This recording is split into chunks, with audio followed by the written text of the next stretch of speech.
তাআলার জিকির করে এবং আল্লাহ তাআলার সৃষ্টি সম্পর্কে চিন্তা ফিকির করে যে আল্লাহ রব্বুল আলামিন এই দুনিয়াতে আমাকে পাঠাইছে একমাত্র আল্লাহ তাআলার গোলামি করার জন্য।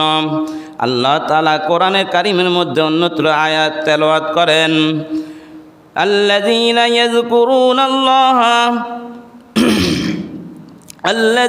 يذكرون الله قياما وقعودا وعلى جنوبهم ويتفكرون في خلق السماوات والأرض। ওই সমস্ত লোক প্রকৃত জ্ঞানী যারা দাঁড়াইয়া বসিয়া ও শুইয়া আল্লাহ তাআলার জিকির করে এবং আল্লাহ তাআলা সৃষ্টি সম্পর্কে চিন্তা ফিকির করে যে আল্লাহ রব্বুল আলামিন গাছপালা বানাইছেন আমাদের উপকারের জন্য, যে আল্লাহ রব্বুল আলামিন পুকুরে পানি দিয়েছে আমাদের উপকারের জন্য, যে আল্লাহ রব্বুল আলামিন পুকুরে অসংখ্য অগণিত অনেক রকমের মাছ দিয়েছে আমাদের নিয়ামত, এটা আমাদের জন্য সৌভাগ্য উপকারের জন্য। এই জন্য আল্লাহ তাআলা আমাদেরকে অক্সিজেন দিয়েছে, গাছের মধ্যে বাতাস প্রবাহিত হইতেছে আমাদের উপকারের জন্য। আমরা প্রতিদিন নিঃশ্বাস নিতেছি আবার ছাড়তেছি, অক্সিজেন নিতেছি আবার ছাড়তেছি, এগুলো আল্লাহ তাআলার নিয়ামত, এগুলো চিন্তা ফিকির করা আমাদের জন্য জরুরি। এই জন্য আল্লাহ তাআলা বলেন, ওয়ামা খালাকুতুল জিন্না ওয়াল ইনসা ইল্লা লিয়াবুদুন, আমি জিন জাতি এবং মানুষ জাতি সৃষ্টি করেছি একমাত্র আমারই গোলামি করার জন্য। ওয়ামা খালাকুতুল জিন্না ওয়াল ইনসা ইল্লা লিয়াবুদুন, আমি মানুষ জাতি এবং জিন জাতি সৃষ্টি করেছি একমাত্র আমারই গোলামি করার জন্য। হায় আফসোস, আজকে আমরা কার গোলামি করতেছি? এই দুনিয়ার ফিসে পড়িয়া সন্তানের গোলামি করতেছি। সন্তানে আমাকে বলে, বাবা আমাকে একটা বাইক কিনে দাও, আমি একটা তাকে বাইক কিনে দিই। সন্তানে আমাকে বলে, বাবা আমাকে একটা টাচ মোবাইল দাও, আমি তাকে টাচ মোবাইল দিয়ে দিই। সন্তানে যখন আমাকে বলে, বাবা আমাকে একটা সাইকেল কিনে দাও, আমি তাকে সাইকেল কিনে দিই। কিন্তু কোনোদিন আমি সন্তানকে বলি নাই, বাবা ফজরের নামাজটা আদায় করো, ও বাবা তুমি 5 ওয়াক্ত নামাজ আদায় করো, ও বাবা তুমি সুন্দরভাবে চলাফেরা করো। আমি কোনোদিন আমার সন্তানকে এই পথে আনি নাই। তাহলে বোঝা যায় আমরা প্রকৃত গার্ডিয়ান, প্রকৃত বাবা হইতে পারি নাই। হায় আফসোস, আল্লাহ তাআলা আমাদেরকে যেন বুঝ দান করে, যেন আমাদের সন্তানদেরকে সঠিক পথে আমরা পরিচালিত করতে পারি, আমরা যেন আমাদের সন্তানকে সুন্দরভাবে লালন পালন করতে পারি। আমি মরে যাব, আমার সন্তান যেন আমার জানাজা পড়াইতে পারে, আমি মারা যাব, আমার সন্তান যেন আমার কবর জিয়ারত করতে পারে, আমি মারা যাব যেন আমার সন্তান আমার কবরের কাছে দাঁড়াইয়া কোরআন তেলাওয়াত করতে পারে। এরকম সুসন্তান আমরা দুনিয়াতে লালন পালন করে যাব, তাহলে আমার জন্য সঠিক বাবা আমি হইতে পারবো। সুবহানাল্লাহ। তাহলে আমরা সঠিক বাবা হতে চাই ইনশাআল্লাহ।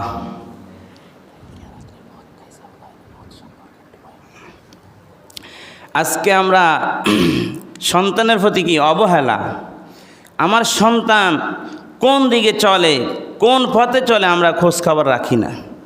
আজকে দেখা যায় আমাদের সন্তান খারাপ পথে চলতেছে, আমরা কোনো কি খেয়াল রাখি না, আমরা দরজা খুলে রাখি।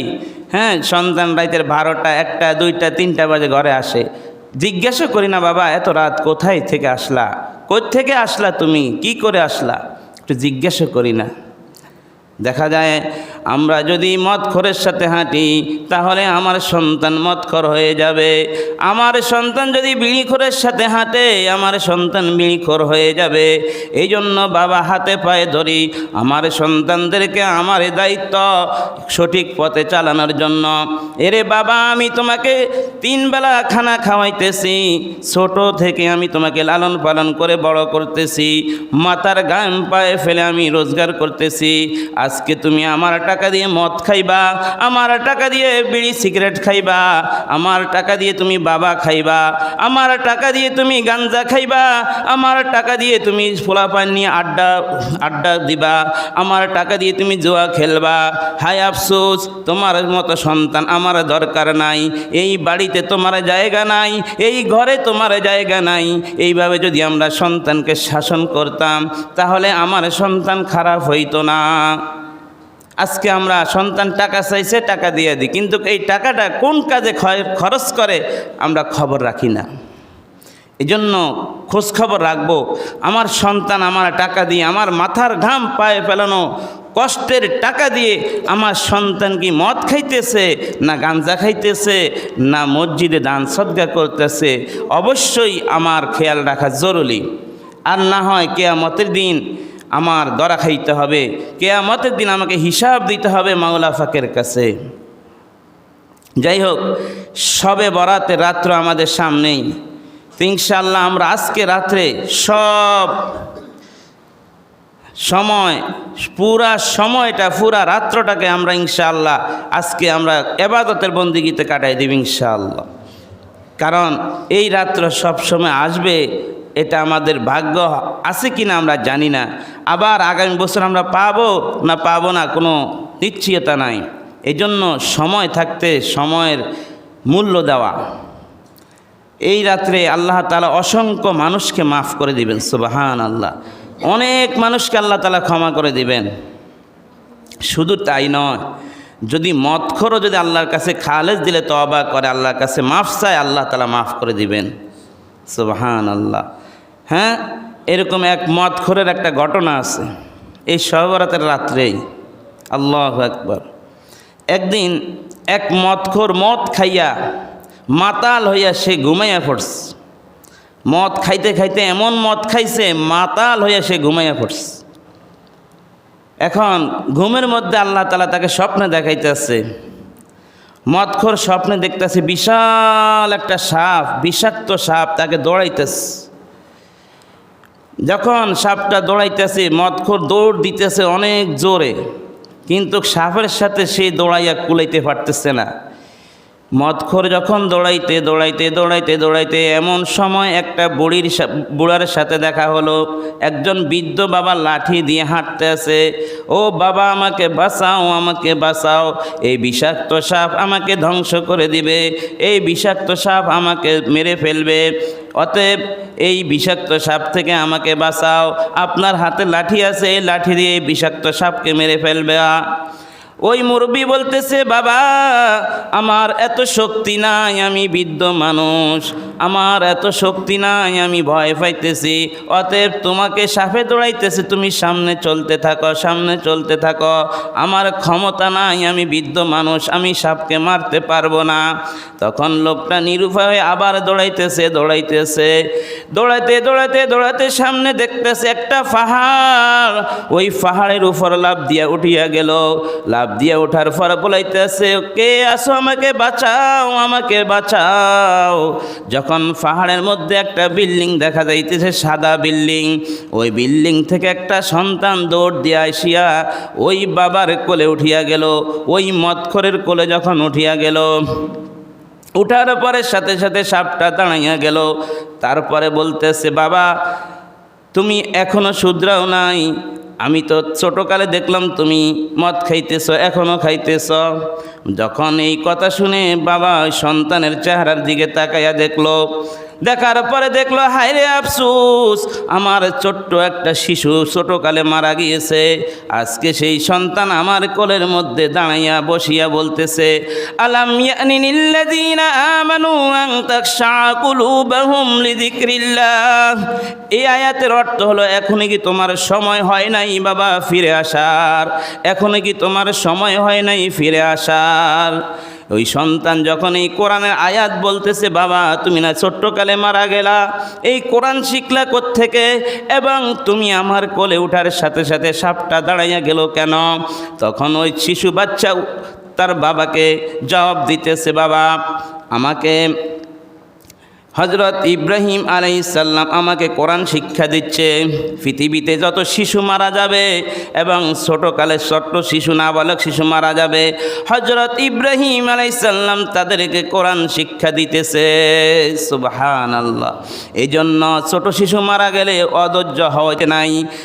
ছোট শিশু যখন মারা যাবে আমরা ধৈর্য ধারণ করব। ধৈর্য ধারণ করলে আমার জন্য লাভ আছে। ওই শিশু যখন বাবার কোলে উঠিয়া যখন বলতেছে, বাবা আমাকে ইব্রাহিম আলাইহিস সালাম আমাকে কোরআন শিক্ষা দিতেছে।